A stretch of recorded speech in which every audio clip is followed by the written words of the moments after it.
بسم اللہ الرحمن الرحیم۔ ابتدا ہے رب جلیل کے برکت نام سے جو دلوں کے بھید خوب جانتا ہے۔ میں ہوں عاطف عارف اور آپ دیکھ رہے ہیں میرا فیس بک اور یوٹیوب چینل۔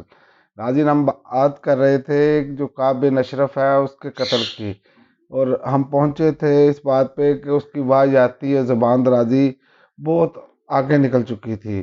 یہی حالات تھے تو جس سے تنگ آ کر رسول اللہ صلی اللہ علیہ وسلم نے فرمایا کون ہے جو کعب بن اشرف سے نپٹے گا، کیونکہ اس نے اللہ اور اس کے رسول کو اذیت دی ہے۔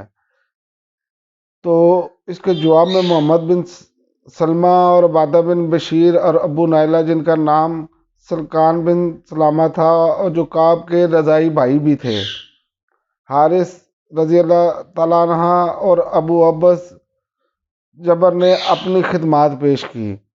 اس مختصر سی کمپنی کے کمانڈر محمد بن سلمہ تھے۔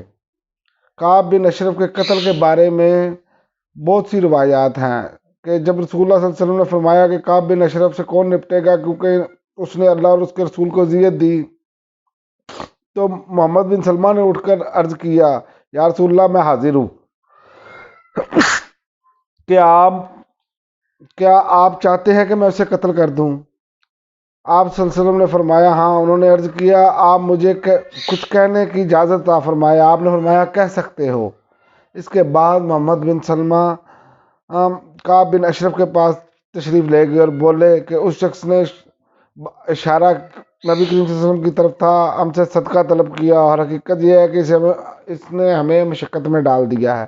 یہ اصل میں اب اس کو کعب کو جو ہے نا وہ ورگلانا تھا، ظاہر ہے اس کو اپنی باتوں میں لانا تھا تو تاکہ اس کو پورا اعتماد ہو جائے پھر آگے کام کیا جائے۔ تو اس کا یہی طریقہ کرا انہوں نے اپنایا، اور کعب نے کہا واللہ میں بھی تو تم لوگوں کو یہی سمجھا رہا تھا، تم اکتا جاؤ گے۔ محمد بن سلمہ نے کہا اب جب کہ ان کے پیروکار ہم بن چکے ہیں تو مناسب نہیں معلوم ہوتا کہ اس کا ساتھ چھوڑ دیں جب تک یہ نہ دیکھ لیں کہ اس کا انجام کیا ہوتا ہے۔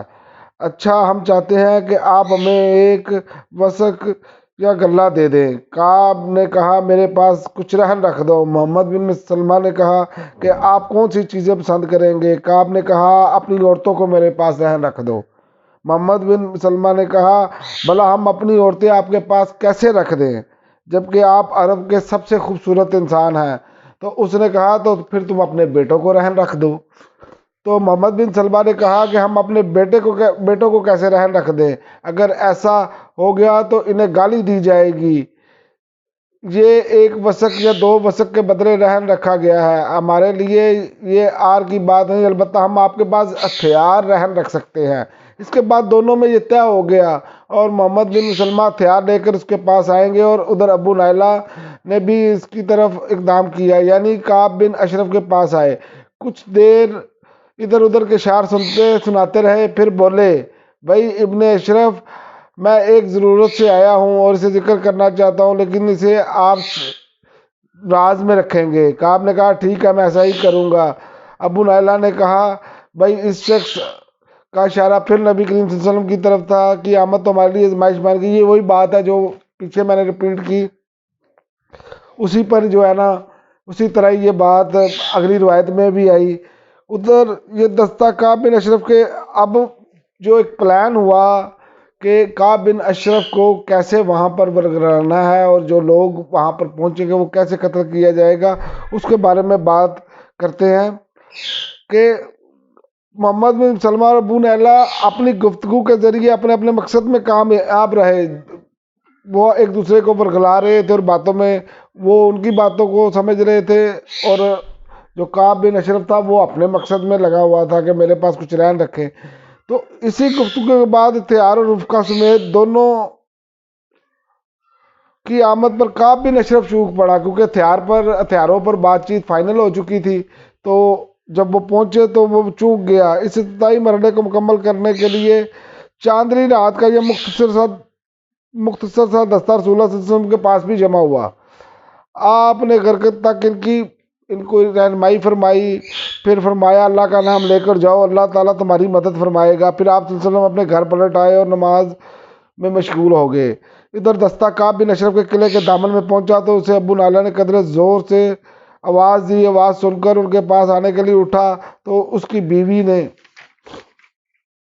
جو بھی نئی نویلی دلہن تھی کہا اس وقت کہاں جا رہے ہو؟ میں ایسی بات سن رہی ہوں جس سے گویا خون ٹپک رہا ہو۔ کعب نے کہا یہ تو میرا بھائی محمد بن مسلمہ ہے اور میرا دودھ کا ساتھی ہے، ابو نائلہ ہے۔ کریم آدمی کو اگر نیزے کی مار کی طرف بلایا جائے تو اسے پکار پر بھی وہ جاتا ہے۔ اس کے بعد وہ بھی باہر آ گیا اور خوشبو میں بسا ہوا تھا اور سر سے خوشبو کی لہریں پھوٹ رہی تھی۔ ابو نیلا نے اپنی ساتھیوں سے کہہ رہا تھا کہ جب وہ آ جائے گا تو اس کے بال پکڑ کر سونگوں گا۔ جب تم دیکھنا کہ میں نے اس کا سر پکڑ کر اسے قابو میں کر لیا ہے تو اس پر پل پڑنا اور اسے مار ڈالنا۔ چنانچہ کعب آیا اور کچھ دیر باتیں ہوئیں۔ پھر ابو نائلہ نے کہا کعب بن اشرف سے، کیوں نہ ہم شب و روز تک چلیں یا ذرا آج رات باتیں کی جائیں؟ اس نے کہا اگر تم چاہتے ہو تو چلتے ہیں۔ اس پر سب لوگ چل پڑے۔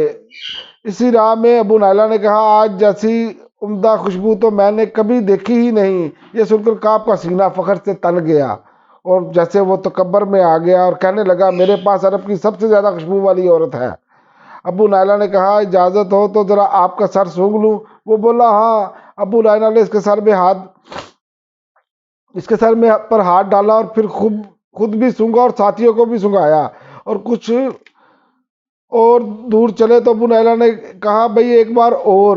ایسے ہی کرتے اس کے بعد تیسری مرتبہ بھی ابو نائلہ نے کہا ایک بار اور اس کے سر پر خوشبو کو سونگا اور ہاتھ ڈال کر اچھی طرح پکڑ لیا تو بولے لے لو اللہ اور اس کے دشمن کو۔ اتنے میں اس پر کئی تلواریں پڑی اور لیکن کچھ کام نہ دے سکی۔ یہ دیکھ کر محمد بن سلمہ نے جھٹ کر اپنی کدال لی اور اپنے خود اس پر چڑھ بیٹھے اور کدال آر پار ہو گئی اور اسی طرح اس کا جو ہے قلعہ کعبہ ہو گیا۔ اب تک کے لیے ناظرین اتنا ہی، اگلے ویلاگ تک اجازت دیجیے۔ اللہ حافظ۔ پاکستان زندہ باد۔